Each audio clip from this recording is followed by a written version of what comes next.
نصیب چمکے ہیں اشکے چاند آ رہے ہیں، نصیب چمکے ہیں اشکے چاند آ رہے ہیں، جھلک سے جن کی فلک ہے روشن وہ شخص تشریف لا رہے ہیں، ساتھ تیری چہل پہل پر ہزاروں عیدیں ہیں ربیع الاول، سوائے ابلیس کے جہاں میں سبھی خوشیاں منا رہے ہیں۔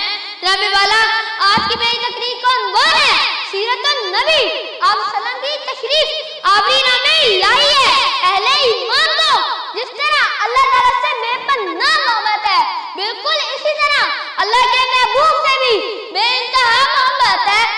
آپ کی تعلیمات سے ہی صحابہ اکرام کے دل ایمان کی روشنی سے منور ہوئے اور بڑے سے بڑا طوفان بھی ان کا کچھ نہ بگاڑ سکا۔ آپ مبلغ بھی تھے، نذیر بھی، سپہ سالار بھی تھے، فاتح بھی، دنیا کو سنوارنے والے، آخرت کو بنانے والے، آپ محمد بھی، آپ احمد بھی۔ غرض یہ ہے کہ آپ بنے کائنات بھی تھے، یہ پیغمبر انقلاب کے اخلاق ہی تھے کہ آپ فاتح بھی بنے اور حکمران بھی۔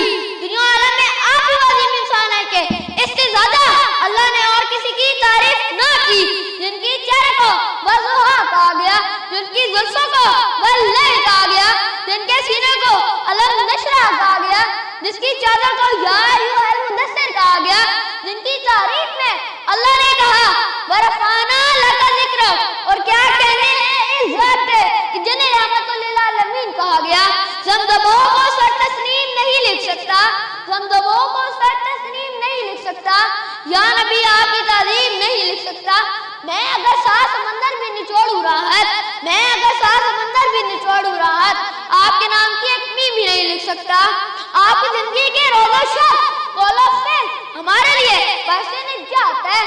سیرت النبی اگر ہماری اور زندگی کا خاتمہ بن جائے تو پھر بلا شبہ نجات ہو جائے، یعنی زندگی کی کامیابی کا مرکز عشق رسول میں ہے، اور عشق رسول مومن کی ایک معراج ہے۔